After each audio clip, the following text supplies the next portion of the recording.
Headlines प्रायोजक राजयोग paints, आनंद तुमचा, रंग आमचा।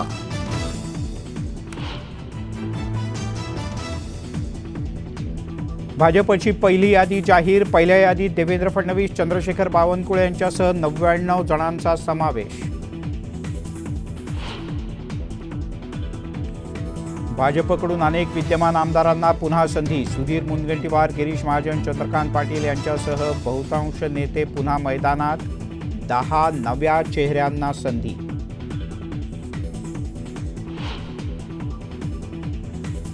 भोकरमधून अशोक चव्हाण यांची मुलगी श्रीजया निवडणुकीच्या मैदानात। कल्याण पूर्वमधून गणपत गायकवाड यांच्या पत्नी सुलभा गायकवाड यांना संधी, तर चिंचवडमधून अश्विनी जगताप यांच्याऐवजी शंकर जगताप यांना उमेदवारी।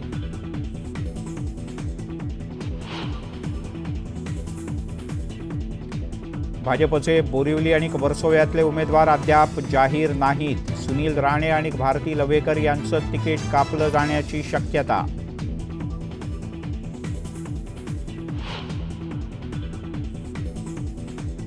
कुडाळमधून उमेदवारीसाठी राणेंकडून जोरदार मोर्चे बांधणी सुरूच। शनिवारी नारायण राणे तर आज निलेश राणे सागर बंगल्यावर फडणवीसांच्या भेटीला।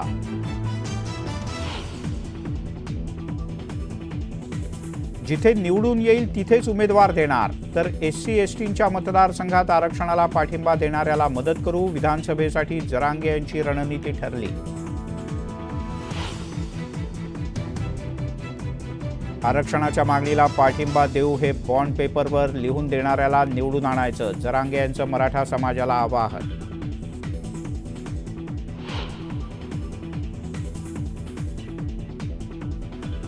जागा वाटपावरून महाविकास आघाडीतला वाद विकोपाला। ठाकरे गटाच्या नेत्यांकडून थेट दिल्लीत काँग्रेस हायकमांडकडे तक्रार, सूत्रांची माहिती।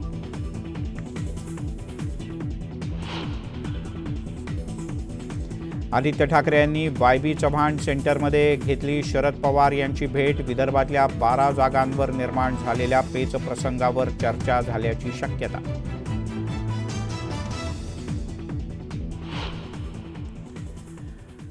आपण पाहताय न्यूज 18 लोकमत आणि या क्षणाची सगळ्यात मोठी आणि महत्त्वाची बातमी आहे ती भाजपनं विधानसभेसाठी उमेदवारांची पहिली यादी जाहीर केली आहे। भारतीय जनता पक्षानं राज्यातील 99 उमेदवारांची पहिली यादी जाहीर केली।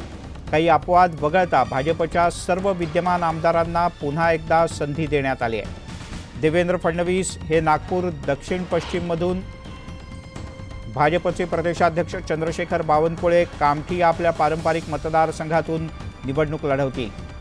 काँग्रेसमधून भाजपात आलेल्या अशोक चव्हाण यांची मुलगी श्रीजया चव्हाण यांना भोकर या चव्हाण यांच्या पारंपरिक मतदारसंघातून उमेदवारी देण्यात आली आहे, तर रावसाहेब दानवे यांचे पुत्र संतोष दानवे यावेळेला पहिल्यांदाच भोकरदनमधून आपलं नशीब आजमावतील।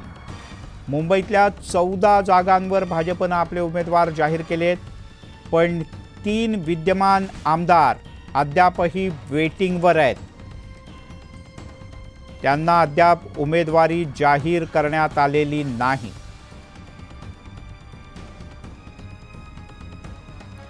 आणि थेट जाऊयात, प्रशांत लीला रामदास आपले प्रतिनिधी आपल्यासोबत आहेत। प्रशांत, एकूण यादीचा विचार केला तर काय सांगशील? काही जुन्या चेहऱ्यांना पुन्हा एकदा मोठ्या प्रमाणात संधी देण्यात आली आहे, त्या मानानं नवीन चेहरे भाजपच्या पहिल्या यादीत फारसे दिसत नाहीत आणि 13 महिलांचा यात समावेश आहे। बरोबर आहे, 13 महिलांचा समावेश आहे। साधारणतः 4 अनुसूचित जातींचे उमेदवार आहेत। त्यानंतर या भाजपच्या पहिल्या यादीचे वैशिष्ट्य उमेदवार आहे, जिथे उमेदवार बदल नाही अशी नावे जाहीर करण्यात आलेली आहे। वादाच्या जागी पहिल्या यादीत टाळल्या आहे, उमेदवार बदलले जातील अशा जागा दुसऱ्या यादीत असतील। विदर्भात कुणबी आणि उमेदवार अधिक देण्यात आलेले आहे। पश्चिम महाराष्ट्र विदर्भात सेटिंग गेटिंगच्या फॉर्म्युला त्यांनी लावलेला आहे। मराठवाड्यात मराठा उमेदवार जास्त देण्यात आला आहे। पुण्यात कसबा, मुंबईत वर्सोवा अद्याप निर्णय झालेला नाही आहे, त्यामुळे यादी अजूनही जी पेंडिंग आहे आणि खरी जी कस लागणार आहे भारतीय जनता पक्षाला हा दुसऱ्या यादीत लागणार आहे। सोबतच जर महत्त्वाचं म्हणजे जर बघितलं हे संपूर्ण यादीचं जर अवलोकन आपण केलं तर आपल्याला लक्षात येईल की अनेक ठिकाणी ज्या 13 महिला देण्यात आलेल्या आहेत त्या ज्यामध्ये अनेक नवीन उमेदवार देखील आहे।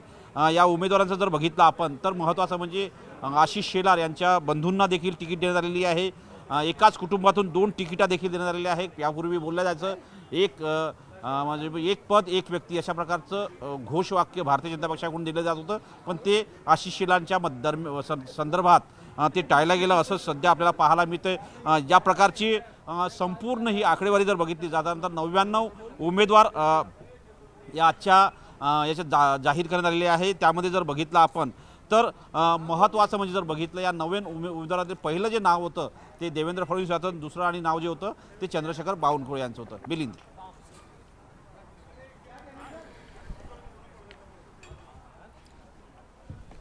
प्रशांत, तूर्तास धन्यवाद या सगळ्या सविस्तर माहितीबद्दल.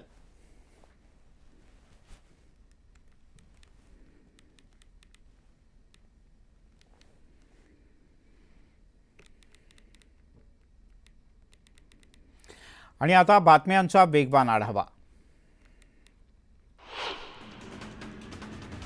मनोज जरांगे यांची विधानसभेसाठी रणनीती ठरली आहे. जिथे निवडून येईल तिथेच उमेदवार देणार, तर SC STच्या मतदारसंघात आरक्षणाला पाठिंबा देणाऱ्याला मदत करण्याचं आवाहन जरांगे यांनी केलं आहे. आरक्षणाच्या मागणीला पाठिंबा देऊ हे बॉन्ड पेपरवर लिहून देणाऱ्यालाच निवडून आणायचं जरांगे यांचं मराठा समाजाला आवाहन. विधानसभा निवडणुकीत महायुती आणि महाविकास आघाडी दोघांचाही कार्यक्रम करायचा आहे. अंतरवालीतल्या बैठकीतून जरांगे पाटील यांनी विरोधक आणि सत्ताधाऱ्यांवर जोरदार हल्ला चढवला. महाविकास आघाडी फुटीच्या उंबरठ्यावर असल्याच्या चर्चा आहेत. ठाकरे गट आणि काँग्रेसमधील वाद विकोपाला गेल्यानं ठाकरे गटाच्या नेत्यांनी थेट काँग्रेसच्या हायकमांडकडे तक्रार केल्याची माहिती सूत्रांनी दिली आहे.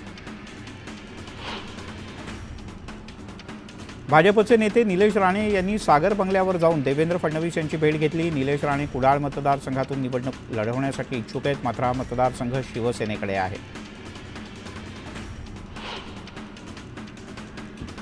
संजय राऊत हे उद्धव ठाकरे आणि काँग्रेसचं तुणतुणं आहेत अशी टीका शिवसेना समन्वयक वैद्यनाथ वाघमारे यांनी केली आहे. स्नेहलता कोल्हे यांची सध्या भाजपमधल्या पक्षश्रेष्ठींच्याकडून मनधरणी सुरू आहे. विद्यमान आमदार अजित पवार गटाचा असल्यानं येत्या 2 दिवसात कोल्हे आपली भूमिका स्पष्ट करणार आहे.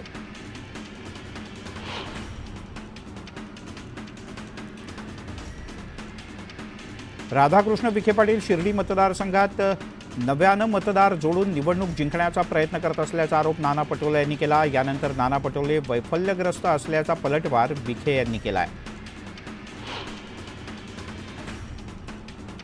विधानसभा निवडणुका जिंकता याव्यात म्हणून भाजप मतदार याद्यांमध्ये घोटाळा करतोय असा घणाघाती आरोप संजय राऊत यांनी केला. तर राज्यातील मतदार भाजपच्या विरोधात असल्याचंही त्यांनी नमूद केलंय. राष्ट्रवादी अजित पवार गटाचे आणि भाजपचे अनेक आमदार संपर्कात असल्याचा दावा आमदार रोहित पवार यांनी केला. याबद्दल अंतिम निर्णय शरद पवार घेतील असंही त्यांनी स्पष्ट केलं. समीर भुजबळ हे अजित पवार यांच्या सोबतच आहेत असं स्पष्टीकरण छगन भुजबळ यांनी दिलंय. महाविकास आघाडीच्या संपर्कात असल्याच्या चर्चा पूर्णतः निरर्थक असल्याचंही त्यांनी नमूद केलं. केंद्रीय राज्यमंत्री मुरलीधर मोहोळ यांनी मनसेचे अध्यक्ष राज ठाकरे यांची भेट घेतली. राज ठाकरे यांच्या निवासस्थानी दोघांमध्ये विविध मुद्द्यांवर चर्चा झाल्याचं कळतं. राज्यातील सर्व ऊसतोड मजूर संघटनांनी बीडमध्ये व्यापक बैठक घेतली. विधानसभेत 5 जागा लढवण्याचा निर्णय ऊसतोड मजूर संघटनेनं घेतलाय. मात्र ही पंकजा मुंडे यांची वोट बँक असल्यानं भाजप आणि महायुतीची डोकेदुखी वाढणार आहे.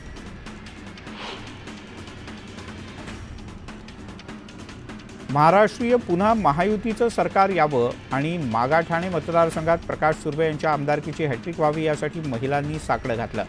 सिद्धिविनायक आणि वजिरा मंदिरात गणपतीला अभिषेक घालून महिलांनी देवाला साकडं घातलंय. इंदापूर विधानसभेत आता प्रचारानं जोर धरलाय. शरद पवार गटाचे उमेदवार हर्षवर्धन पाटील यांच्या प्रचाराची धुरा यांची कन्या आणि पुत्र या दोघांकडे असणारे अंकिता पाटील आणि राजवर्धन पाटील हे वडिलांसाठी मैदानात उतरले आहेत.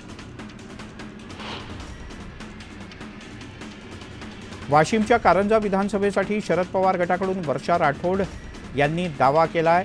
पक्षानं कामाला लागण्याच्या सूचना देत उमेदवारीचा विचार करण्याचं आश्वासन दिल्याचं त्यांनी म्हटलं. दीपक केदार यांनी शरद पवार यांची भेट घेतली। यावेळेला त्यांनी 5 जागांचा प्रस्ताव दिला, त्यापैकी 2 जागांचा प्रस्ताव स्वीकारण्यात आला असून अन्य 3 जागांच्या बद्दल घटक पक्षांशी चर्चा करण्याचं आश्वासन देण्यात आलं, अशी माहिती दीपक केदार यांनी दिली। शायना इन्सिया वरळी मतदारसंघात सक्रिय झालेत। शायना इन्सिया वरळीतून महायुतीच्या संभाव्य उमेदवार असू शकतात, त्यामुळे त्यांनी पालिका वॉर्डातल्या मतदारांशी संपर्क वाढवायला सुरुवात केली आहे।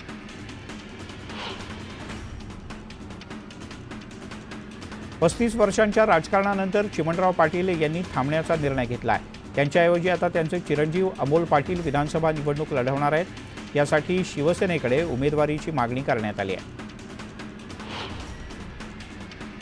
अमळनेर विधानसभा मतदारसंघातून भाजपचे माजी आमदार शिरीष चौधरी राष्ट्रवादीच्या अनिल पाटील यांच्या विरोधात अपक्ष निवडणूक लढणार आहेत। गेल्या वेळेला भाजपच्या तिकिटावर लढलो, तो अपघात होता, मात्र मूळ अपक्षच असल्यानं बंडखोरीचा प्रश्नच येत नाही, असं स्पष्टीकरण त्यांनी दिलं आहे। रत्नागिरीच्या दापोली, मंडणगड आणि खेडमध्ये आमदार योगेश कदम यांनी युवा सेना निर्धार मेळावा घेतला। या निवडणुकीत 50,000 पेक्षा अधिक मतांनी विजयी होण्याचा संकल्प या मेळाव्यात करण्यात आला।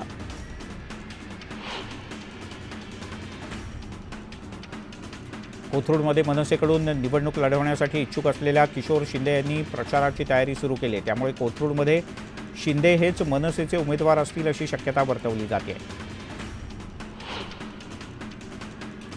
नाशिकच्या दिंडोरी पेठ विधानसभेवर शिवसेनेनं दावा ठोकलाय।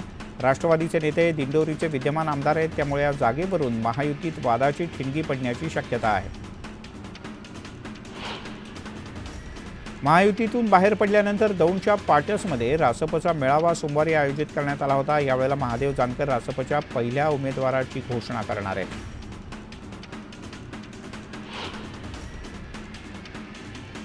आरोग्यमंत्री तानाजी सावंत यांचे पुतणे अनिल सावंत यांनी सिल्व्हर ओकवर जाऊन शरद पवार यांची भेट घेतली। अनिल सावंत मंगळवेढ्यातून निवडणूक लढवण्यासाठी इच्छुक आहेत। सावंत तुतारी हाती घेणार अशी जोरदार चर्चा आहे।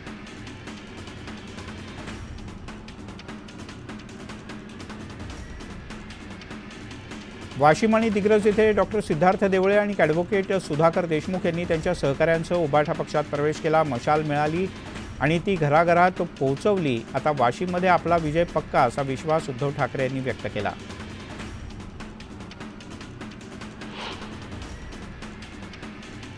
महाविकास आघाडीत चिपळूण संगमेश्वर मतदारसंघात काँग्रेसमध्ये अस्वस्थता। अल्पसंख्याक महाराष्ट्र प्रदेश उपाध्यक्ष सुनील सावर्डेकर 25 तारखेला आपला उमेदवारी अर्ज भरतील।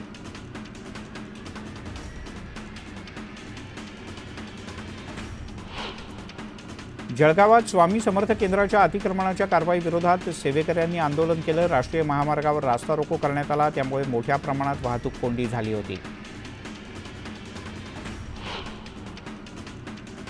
जागा वाटपावरून संभाजी ब्रिगेड आणि ठाकरे गटाची युती फुटीच्या उंबरठ्यावर आली आहे। सन्मानपूर्वक जागा न दिल्यास स्वतंत्र निवडणूक लढवण्याचा इशारा संभाजी ब्रिगेडनं दिला आहे। वंचित बहुजन आघाडीकडून कळमनुरी विधानसभेसाठी दीपक म्हस्के यांना उमेदवारी देण्यात आली आहे। आमच्यासमोर कुणाचं मोठं आव्हान नसल्याची प्रतिक्रिया म्हस्के यांनी दिली।